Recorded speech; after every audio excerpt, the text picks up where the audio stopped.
नमस्कार साथियों और मंथन में आपका स्वागत है एक और नई वीडियो के साथ। आज जो विषय है वह विषय थोड़ा सा गंभीर है, तो पहले ही बता देता हूँ इस वीडियो का उद्देश्य आपको डराना नहीं, आपको जागरूक और समझदार नागरिक बनाना है। विश्व इस समय बहुत बड़े खतरे से जूझ रहा है और वो खतरा है डूबते शहर। अगर आपका शहर डूबेगा तो आप कहाँ जाएंगे, सोच में पड़ गए होंगे आप। मेरी तरफ ऐसे टकटकी लगाकर मत देखिए, क्योंकि शहर जब डूबेंगे तो उनमें से हमारे और आपके कई सारे भाई बंधु बेघर हो जाएंगे। बेघर हो जाने के साथ ही मानव जाति पर एक बहुत बड़ा खतरा मंडराने वाला है। वो है भारत के समुद्री किनारे बसे शहर। भारत ही नहीं, विश्व के जितने भी शहर जो कि समुद्र के किनारे बसे हैं वो अब अपने अस्तित्व की लड़ाई लड़ रहे हैं। ऐसा मैं इसलिए कह रहा हूँ क्योंकि कई सारी साइंटिफिक स्टडीज़ और क्लाइमेटिक स्टडीज़ के बाद यह स्थिति सामने आई है कि समुद्र का जल स्तर साल दर साल बढ़ रहा है। आपको विश्वास नहीं होता तो यह ग्राफ आप देख लीजिए। पढ़े लिखे लोगों को ग्राफ के द्वारा चीज़ें ज़्यादा अच्छे से समझ आती हैं और यह ग्राफ अब आपको यह संदेश साफ रूप से दे रहा है कि विश्व का जो तापमान है वो बढ़ने के कारण ग्लेशियर बहुत तेज़ी से पिघल रहे हैं और ग्लेशियर के तेज़ी से पिघलने के कारण समुद्र का जल स्तर बहुत तेज़ी से साल दर साल बढ़ रहा है। इस ग्राफ में कहीं भी कोई डिप देखने को नहीं मिल रहा। यह संदेश साफ है कि अभी हम सही रास्ते पर नहीं हैं। समुद्र का जल स्तर जिस गति से बढ़ रहा है, इस गति को अगर हम आगे प्रोजेक्टाइल करें तो 2050 तक भारत के कई शहर भारत के नक्शे से गायब हो जाएंगे। यह कितनी खराब स्थिति होगी अगर हम आज इस बात को जानने के बावजूद, इतने ज़्यादा इक्विपमेंट और एडवांस होने के बावजूद अपने भारत के खूबसूरत शहर और विश्व के कई अनेक शहरों को नहीं बचा पाए। भारत के खूबसूरत शहर हैं सूरत, कोलकाता, मुंबई और चेन्नई, जो कि समुद्र के किनारे बसे शहर हैं, जिसमें करीबन करीब 35 से 40 मिलियन की आबादी हमारे इन शहरों में रहती है। और इस आबादी का क्या होगा, इन शहरों के नक्शे से मिट जाने के बाद मानवता के ऊपर किस तरीके का खतरा आएगा, वह एक गंभीर विषय है। बात थोड़ी सी गंभीर कोलकाता के लिए है, क्योंकि कोलकाता का जो जमीन का स्तर धंस रहा है वो भारत के मुंबई, चेन्नई और सूरत से थोड़ा ज़्यादा तेज़ी से धंस रहा है। सिटी ऑफ जॉय कहा जाने वाला कोलकाता पहले कालीकट था, काली माता का स्थान, और फिर कलकत्ता था जब अंग्रेज़ों का यहाँ पर राज था।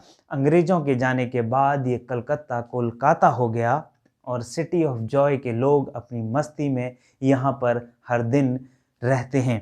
लेकिन इस मस्ती की धुन में कहीं ना कहीं यह शहर तन तन सेंटीमीटर दर सेंटीमीटर नीचे धंसता जा रहा है, जो कि इस शहर की खूबसूरत हावड़ा ब्रिज और हावड़ा ब्रिज के नीचे चलती येलो टैक्सी शायद या फिर आने वाले 2050 के वर्षों में भारत को देखने को ना मिलें। भारत के नक्शे से इस खूबसूरत शहर का मिट जाना भारत के लिए एक बहुत बड़ा नुकसान होगा और मानवता के लिए यह बहुत बड़ा लॉस होगा।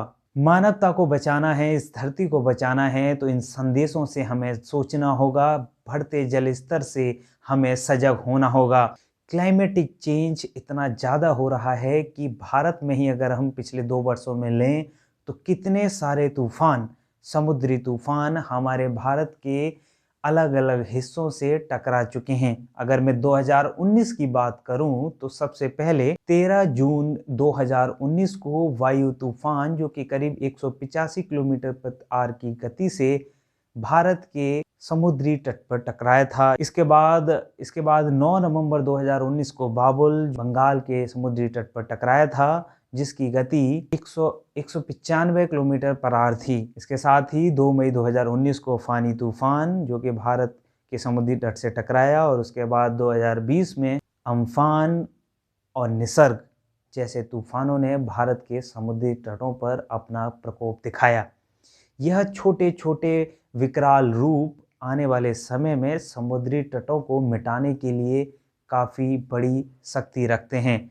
मानव जाति को इन सभी तूफानों को एक संकेत के रूप में समझना चाहिए और क्लाइमेटिक चेंज के ऊपर ध्यान देना चाहिए। हमारे दैनिक गतिविधियों के कारण, हमारे पॉल्यूशन लेवल के बढ़ाए जाने के कारण, जो कि मानव की द्वारा बनाई गई मशीनों और मानव की गतिविधियों से पैदा हुआ है, इससे धरती का तापमान साल दर साल बढ़ रहा है और पर्यावरण का जो चक्र है वह पूरी तरीके से अव्यवस्थित हो गया है। बारिश का जो समय होता था उस समय के अलावा बारिश हो रही है, बारिश ज़्यादा हो रही है, जहाँ होती थी वहाँ नहीं हो रही है, और जहाँ नहीं होती थी वहाँ बहुत ज़्यादा हो रही है। इस तरह की स्थिति पूरे विश्व के लिए खतरा बन रही है। ऐसे में हमें इस कार्बन एमिशन और क्लाइमेटिक कंडीशन को मेंटेन करने के लिए कुछ कदम उठाने होंगे। सबसे पहला कदम है कि हमें पेट्रोल और डीजल के साथ चलने वाली गाड़ियों से धीरे धीरे दूरी बनानी होगी। दूसरा, कोयल से बनने वाली एनर्जी जिससे कि कार्बन एमिशन होता है उससे दूरी बनानी होगी। दूसरा, जो हम डेली वेस्ट कलेक्शन करते हैं, जो कि कूड़ा हमारे लैंडफिल पर जाता है, वहाँ से ग्रीन हाउस गैसेस का जो इफेक्ट होता है उसको रोकने के लिए हमें वेस्ट मैनेजमेंट के ऊपर कदम उठाने होंगे। साथ ही प्लास्टिक से दूरी, सिंगल यूज प्लास्टिक से हमें पूरी तरीके से अपने आप को अलग करना होगा और आगे बढ़ने के साथ साथ हमें रिन्यूएबल एनर्जी, ग्रीन और इकोसिस्टम के साथ चलने वाली गाड़ियाँ, इस ओर बहुत तेज़ी से अब कदम बढ़ाने होंगे, क्योंकि जो संदेश साइंटिफिक स्टडीज़ के द्वारा हमारे बीच आ रहा है वह यह साफ कह रहा है कि अब हमारे पास गिनती के 40-50 साल ऐसे बचे हैं जिनमें हम कुछ अपने कदम से कदम मिलाकर, परिवर्तन लाकर इस सृष्टि को और आगे तक के लिए ले जा सकते हैं। लेकिन ऐसा ना हो कि हमारे कुछ गलत कदमों से हमारा भविष्य गलत नक्शे कदम पर आगे बढ़े और हमारे कुछ गलत कदमों से भारत का जो नक्शा है वो कहीं अधूरा अधूरा सा दिखना लगे। तो आज जो मैंने आपके बीच विषय रखा यह एक कुछ साइंटिफिक स्टडीज़ की बेस पर है। इन सभी डॉक्यूमेंट्स की लिंक डिस्क्रिप्शन में नीचे मैंने दे दिए हैं।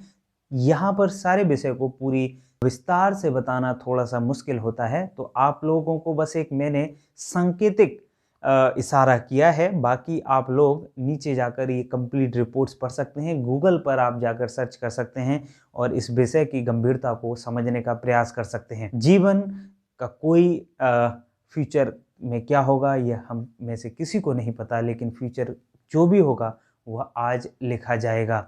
तो आज हम जो भी गतिविधि कर रहे हैं यही और इन्हीं का रिफ्लेक्शन फ्यूचर में आने वाला है।